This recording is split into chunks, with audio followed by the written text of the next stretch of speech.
Welcome to Dim Games. As always, we begin with your comments. Such mystery to those words. It makes one wonder, doesn't it? What are the other secrets that so carefully hide themselves in the broad of day? My top 5 Easter eggs in gaming. Number 5.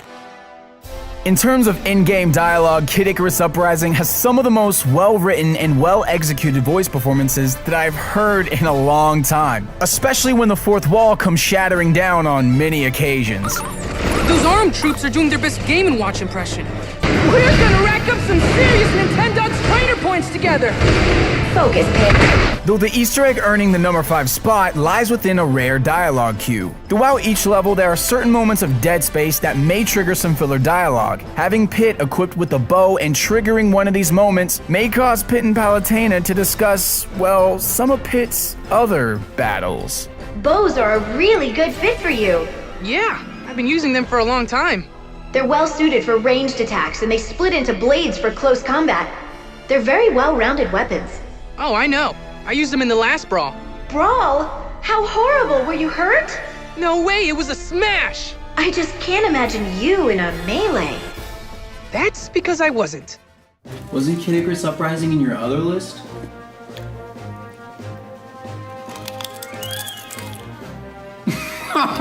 Number 4.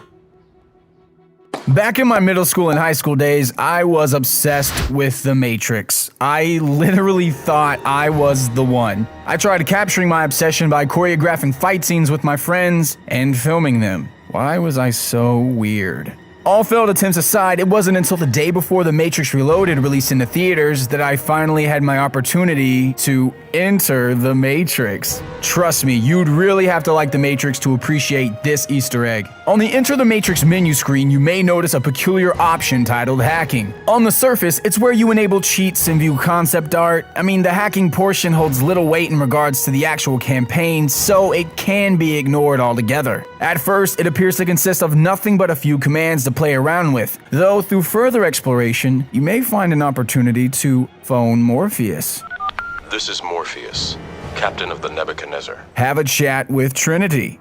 And to conclude the hacking experience, a chat with the Logos operator, Sparks. However, your ultimate reward and Easter egg for completing the hacking section is a message from Neo. You possess great skills. Now it's your turn. Follow the white rabbit. This bit may hold no value to you, but for a guy who once made a shot-for-shot of his favorite Matrix scenes, my boy, this message is what all freed minds strive for. Number 3. Alright, I have to say there has been no game that has frightened me more than Amnesia. The narrative is engrossing and the atmosphere is both tasteful and terrifying. But even in the dark nature of the game shines a beacon of light, and no, I'm not talking about the lantern. However, in the very room you find the lantern, you will also find a hole in the ceiling. It may seem out of reach, but there is a way to get up there. This takes a lot of time and trial and error, but by gathering the boxes from the surrounding area, you can manage to build a staircase of sorts. If you manage to climb your way up, you'll find a Swedish greeting written in blood, which translates to hello. You know, it's more about the journey than the actual destination on this one. Number 2. Who could forget that intro to BioShock? Photograph, plane crash, and propaganda. But what does this all mean? Thankfully, our dad, Andrew Ryan, explains all. Andrew Ryan created the underwater utopia Rapture for a reason. To provide a place so that the best and brightest minds could create in a society free of gods and government, where a man is entitled to the sweat of his own brow and his productive achievement his noblest activity. This idea is known as objectivism, a philosophy Andrew Ryan would slowly betray in the Civil War against Fontaine. Russian philosopher Ayn Rand created objectivism, where she is most recognized for her works Fountainhead and Atlas Shrugged. These names seem familiar? Also, it can be noted that Andrew Ryan is an anagram of Ayn Rand. My number 2 Easter egg pays homage to Ayn Rand's most famous quote, "Who is John Galt?" In Atlas Shrugged, John Galt is a powerful man that operates a strike alongside of America's greatest thinkers against the US government. Though his name is mentioned constantly, his identity remains a mystery until the end of the novel. Who is John Galt is a sarcastic phrase used throughout the book in response to important questions that have no available answer. Responding with "Who is John Galt" is like saying, "What's the point?" or "Why even bother?" With that being said, these Easter eggs hidden in plain view can now make sense. Throughout Rapture, Sander Cohen appears to have posters advertising his latest album, Why Even Ask? The title possesses the same sarcastic nature and syllable count to Who is John Galt? John Galt's unknown identity can also be compared to the hidden identity of Atlas, which can be further confirmed by stumbling across one of these posters which read, Who is Atlas? Now for number 1, I'm going to try something different. I'm going to do a miniature top 3 within this number 1. And if it sounds like a bad idea, it's because it is. I give you my top 3 Beatles Easter eggs in Earthbound. Number 1. The Beatles' music heavily influenced creator of the Mother series, Shigesato Itoi. John Lennon's song Mother was one inspiration for the title of the franchise. In an interview, Itoi said hearing Lennon intensely sing the word mother made him cry, and in result, he wanted other people to have a similar emotional connection to the title of the franchise.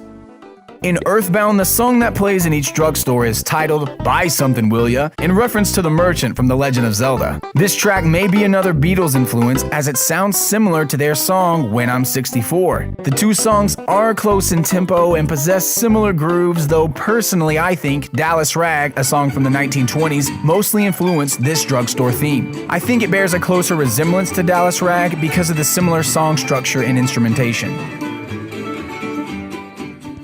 Of course, the most obvious Beatles reference is in on net when you're asked to fill in the blanks to a Beatles song, but I'll leave you with one better. When the Dungeon Man is following your party, a song titled Megaton Walk will begin to play. This drum beat is in fact a direct sample from the intro of Sgt. Pepper's Lonely Hearts Club Band Reprise. I'd compare them for you, but I can't due to copyright reasons. But if you listen closely, you can hear the crowd walla from the original washed out in the background. My theory is that the section sampled for Megaton Walk exists between 0.5 seconds to 0.9 seconds of Sgt. Pepper's Lonely Hearts Club Band Reprise. Thinking back, man, I try to repeat no instance. Lost, constantly seeking provision. Confidence, man, it seems so innocent when it was me being egotistic. Emotions so embryonic, idiotic, whatever you would like to call them. So dark in the pit, all of it went off. I'm falling again into the sprawl like installment. Pause this, I have something to say. Blah, blah, blah, bleed, blah, blah, blah, blah. Now that I have your attention, my people, listen. Here are some peeps that I feel I need to mention. Zerachi, his reviews are the answer. He's a different ethnicity and he rocks bandanas. Rated S for sandwiches, a nifty guy as well. He's cooler than Zerachi and he dines in hell. Can't forget about Retro Liberty, Satch Bags and Mr. Jordan underneath. Cause when I'm on the beat, I can be who I want. I can be yeah, like a cat and start a school for dogs. Oh yeah, baby, that's School for Dogs. If you want in on some of this School for Dog action, leave a comment below and be sexy about it. Oh, sweetheart, we're gonna start that School for Dogs and teach them some tricks. Tell your friends.